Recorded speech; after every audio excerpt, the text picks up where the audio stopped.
Ellis Island, the stepping stone for the ancestors of about 40% of American citizens.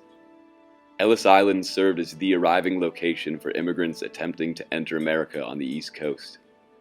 Opening in 1892, Ellis Island welcomed immigrants for more than 60 years before closing in 1954. However, Ellis Island served as more than just a port for incoming immigrants. It continues to serve as a small window to view the history of the genetic makeup of America and how it has influenced who we are as a country today. America is a country made up of immigrants, many of which who have arrived through the ports of Ellis Island. Coming into a new country filled with sights, smells, and sounds that were unfamiliar and unknown was not only an exhilarating experience, but also a terrifying experience for the newcomers. Many of these immigrants left everything they had back at home, gambling everything they had on the concept of the American dream and the possibilities of success in the United States. While there is copious amounts of information on the process of gaining American citizenship through Ellis Island, rarely has there ever been an oralization of the experiences of incoming immigrants. It is important to consider the sounds that immigrants heard as they entered a completely different world, as the oral experience is integral to fully understanding and appreciating the unique journey of an immigrant coming through Ellis Island. In order to better grasp the process in which immigrants entered the United States, we will follow a young immigrant by the name of Christoph Struck in his acoustic journey through Ellis Island. Join me as we listen to history. My name is Christoph Struck. I was born and raised in northwestern Germany, outside the city of Dusseldorf. It was on New Year's Eve that I left my home and everything that I had known in order to embark upon my journey to the great United States of America. After traveling from Dusseldorf to Antwerp, it was not long before I set out upon my westward voyage. My ship, called the Lapland, set sail the next day.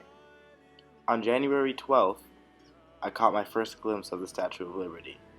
She was standing tall and proud, offering her promise of a new life for myself and all immigrants.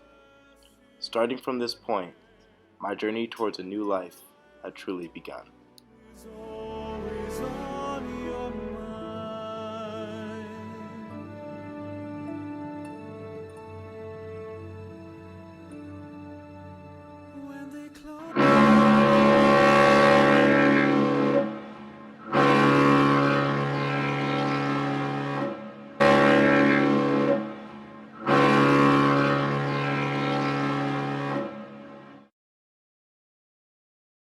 After seemingly years of being on the boat, I began to hear shouts and cries of excitement. Some are laughing, and some are crying tears of joy at the sight of the Statue of Liberty welcoming us into America. I finally made it. A woman next to me begins to sing a song I've never heard. However, all around, people join in and sing along. This is what they sung. In America, life is golden. In America, the flowers are more beautiful. In America, the world is much better. And that's what I'm longing to be, my dear.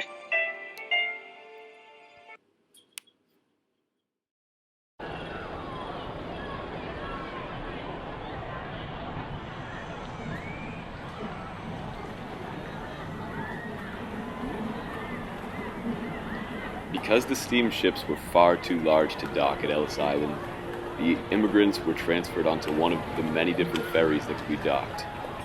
This transfer took place while the steamships were still in the water, so it was not until the ferries docked at Ellis Island that immigrants first set foot on American soil. Christoph was amongst the first of over 878,000 immigrants into the United States during 1914, a year that would yield a higher number of immigrants than any other for decades to come. Orally, the transition from the ferries onto American soil was an entirely new experience for the immigrants. Arriving at the port, one could hear the sounds of waves lapping at the side of the docked boat, the cries of seagulls circling above, and the overwhelming sound of other immigrants as they debarked. Along with the English language, Italian, Polish, German, Greek, Russian, and Hungarian were all vital elements of the Ellis Island soundscape. If the steamboats and ferries on which immigrants traveled harbored greater linguistic diversity than the immigrants had ever before encountered, Ellis Island's harbor introduced the immigrants to a linguistic setting that could never be replicated. In 1914, the spit of land that is Ellis Island was on a level all its own concerning linguistic diversity.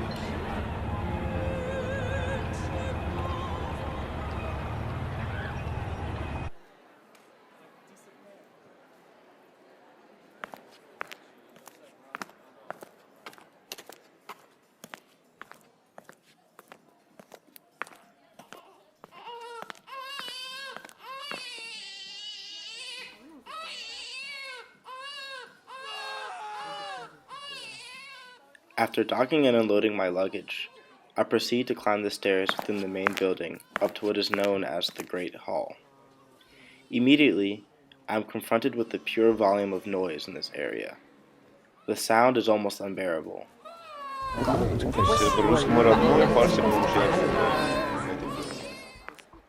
I can't hear any directions or really understand any language being spoken, and so I simply follow the general flow of people onto the steps of the Great Hall. On these steps, I receive my first medical inspection.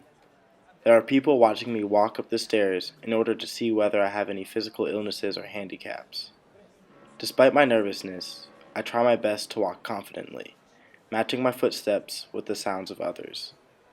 As I arrive at the top of the stairs, I am forced to wait for hours before being more properly examined. The Great Hall is packed, and the sounds of thousands of voices booming off the walls is overwhelming. Finally, I am more properly examined. I walk up to the doctor who, using a button hook, lifts up my eyelid and examines my eyeballs. Whilst getting checked, I can hear the cries of newborn babies and the ill coming from the sick room. Even worse, I can hear the screams and pleas of fellow immigrants who, unable to pass their inspection, were separated from their families and sent back to their country of origin. After having seemingly passed the medical examination, I come to the top of another staircase at the end of the Great Hall. I am instructed to walk down the left side of the aisle. I make my way to a box office to exchange my papier marks to American dollars. I am interviewed by a man sitting in a tall chair on a high desk. I cannot understand him. However, luckily there is an interpreter nearby to clarify his inquiries. He asks me many questions, assuring that I have a family or a friend to stay with, and that I have at least 20 American dollars. At last, I'm free to go. Immediately after the ferries docked at the island, the hopeful immigrants continued up the stairs within the main building up to the Great Hall in a great chaotic clamor. It was on these steps that Christoph and the other immigrants would receive their first medical inspections to see if they had any physical illnesses or handicaps. With little dialogue between the medical inspector and the inspected, immigrants were either deemed medically fit or unfit for entrance into the country on the spot. Using button hooks, the doctors would lift up the immigrants' eyelids to check for trachoma, a condition also known as granular conjunctivitis or pink eye. If an immigrant was found to have trachoma, they were almost definitely going to be denied entry and sent back across the Atlantic.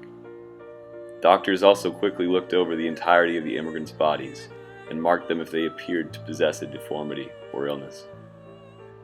Those of whom were found to have serious conditions were sent to a hospital, while many of the weaker immigrants were sent back to their country of origin. For those sent back, Ellis Island truly took on its name, the Isle of Tears.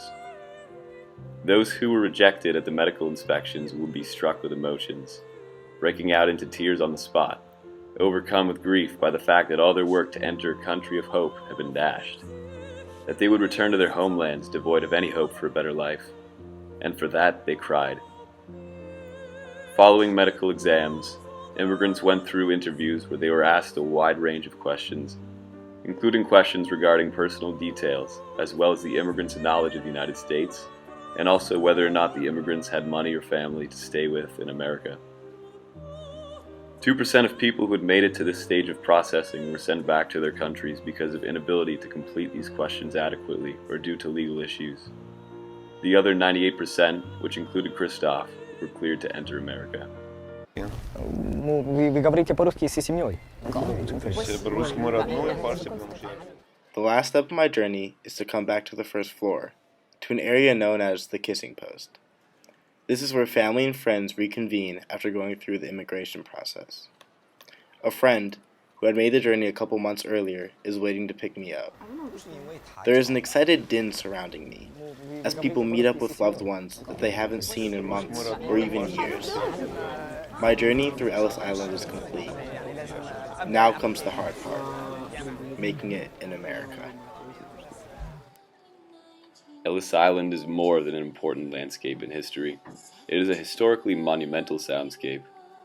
The wide range of narratives of the many immigrants who traveled alongside Christoph justify its being dubbed both the Isle of Hope and the Isle of Tears. Ellis Island evoked cries of joy and cries of despair. They were entirely dependent on whether an individual was accepted or denied access to America. More importantly, Ellis Island provides an acoustic representation of the linguistic and cultural diversity of America. The presence of the various peoples and languages throughout Ellis Island present an oral peek into the foundations of America today. In studying and recreating the soundscape of Ellis Island, we were able to listen and begin to understand the plight of immigrants and the struggle that they went through in order to make America what it is as we know it. A place filled with linguistic and oral diversity.